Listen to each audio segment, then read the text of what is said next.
Hello hi welcome to my channel Bhavani teacher. ఈరోజు కరివేపాకుతో మరో ఒక చట్నీ మీకు ప్రిపేర్ చేసి చూపిస్తున్నాను. చూడండి, ఇది ఈ టైపు చట్నీకి కంపల్సరీ కరివేపాకుని డ్రై పాన్లోనే వేయించాలన్నమాట. అంటే ఆయిల్ వేయకూడదు. వట్టి ఆకుల్ని బాగా డ్రైగా ఉన్న పాన్లో వేసి బాగా ఆకుల్లో ఉన్న చెమ్మంతా పోయేంత వరకు వేయించుకోవాలి. ఆకులు గలగలాడాలన్నమాట. అలా వేయించేసాను. చూడండి, దీనికి ఇంపార్టెంట్ ఏంటంటే పల్లీలు కంపల్సరీ వేసుకోవాలి. కొంచెం ఆయిల్ వేసి, అంటే నేను ఏం చేశానంటే చిన్న క్లిప్ మిస్ అయిందనమాట. ఆయిల్ వేయడం వరకు ఉంది కానీ పల్లీలు, ధనియాలు, జీలకర్ర అవి వేసిన క్లిప్పు మిస్ అయింది. అందుకని నేను ఏమేమి వేసానో చూపిస్తాను. దీనిలో ఆయిల్ పెట్టిన తర్వాత ఒక గుప్పెడు పల్లీలు, ఒక స్పూను ధనియాలు, ఒక స్పూను జీలకర్ర, ఒక 15 ఎండుమిర్చి. ఎండుమిర్చి సగానికి కట్ చేసి వేసాను. తర్వాత ఒక పెద్ద వెల్లుల్లిపాయని గబ్బాల కింద విడదీసి వేసాను అనమాట. ఇవి ఇప్పుడు ఆయిల్లో వేయిస్తున్నాను. ఎందుకంటే అప్పుడు వేసేటప్పుడు తీసిన క్లిప్ మిస్ అయింది. అందుమూలంగా నేను చెప్తున్నాను అనమాట. అయితే ఇవి బాగా వేయించుకోవాలి, ఆయిల్లోనే వేయించుకోవాలి. కేవలం ఇవి వేగడానికి సరిపడా ఆయిల్ మాత్రమే, అంటే ఒక 3 స్పూన్ల ఆయిల్ మాత్రమే వేసాను అనమాట.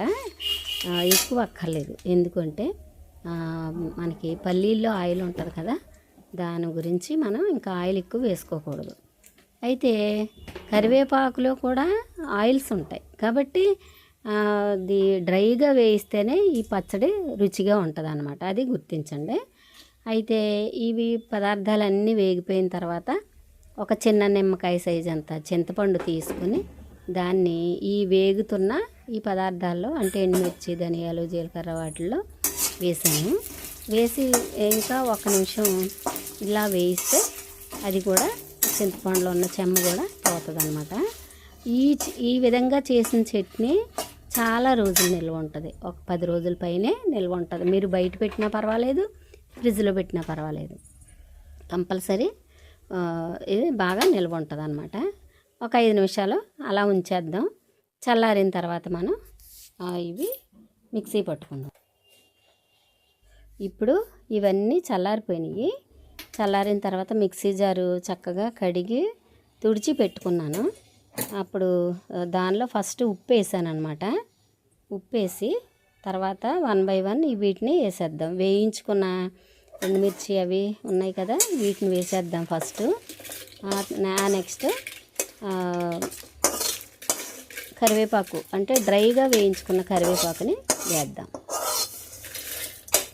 ఈ చట్నీ ఒక్కసారి రుచి చూస్తే మీరు ఒక 2 రెమ్మల కరివేపాకు ఉన్నా సరే చట్నీ ఇలా తయారు చేసుకుని తినడానికి ఇష్టపడతారనమాట. అన్నీ వేసాను కదా, ఆల్రెడీ ఫస్టే ఉప్పు వేసాను కాబట్టి ఇలాగా జార్లోను ఫస్టే ఉప్పు వేయడం వల్ల మనకు ఉపయోగం ఏంటంటే బ్లేడ్స్ షార్ప్ అవుతాయి.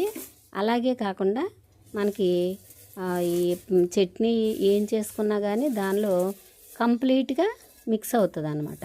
ఇప్పుడు డ్రైగా వేయించుకున్న కరివేపాకు కూడా వేసేసాను కదా, వేసేసి ఇప్పుడు పక్కన చూడండి కొంచెం అది కొంచెం ఒక 2 స్పూన్లంతా బెల్లం తీసి పెట్టాను. అది మిక్సీ చేసుకున్న తర్వాత ఆ బెల్లం వేసుకుందాం. కరివేపాకు పచ్చడిలో కంపల్సరీ బెల్లం మర్చిపోకుండా వేసుకోవాలన్నమాట. ఇప్పుడు మిక్సీ పట్టేసాను కదా చట్నీ. మిక్సీ పట్టిన తర్వాత దానిలో, అంటే కొంచెం రఫ్గా మిక్సీ పట్టిన తర్వాత ఈ బెల్లం వేసుకుని, బెల్లంతో పాటు మనకి చట్నీ కాబట్టి కొద్దిగా వాటర్ వేసుకుందాం. ఆ వాటర్ అయినా మీకు వీలైతే గోరువెచ్చని వాటర్ వేసుకుంటే బెటర్ అనమాట. చల్లటి నీళ్ళు వేయకూడదు. అంటే బాగా నిల్వ ఉండాలి, 10 రోజుల పైన నిల్వ ఉండాలంటే గోరువెచ్చని నీళ్ళు వేసి మిక్సీ పట్టుకోవాలి. చూడండి, ఇలా వేసాను కదా. ఇప్పుడు ఇది బెల్లం వేసేసాను. నేనైతే కొంచెం గోరువెచ్చటి నీళ్ళు వేసి మిక్సీ పడుతున్నాను. తర్వాత ఈ చట్నీ మరీ పేస్ట్లా చేసుకోకూడదు, కొంచెం రఫ్గానే ఉంచుకోవాలి. చూసారా ఎలా ఉందో? అలాగే ఉంచుకుంటే చాలా బాగుంటుంది. మీకు ఇష్టమైతే కాస్త నెయ్యి వడ్డించుకుని అన్నా తినొచ్చు, లేదంటే ఇలాగే యాజ్ ఇట్ ఈస్గా తింటే ఒక్కసారి మీరు చట్నీ ఇలా చేస్తే సూపర్ అంటారు.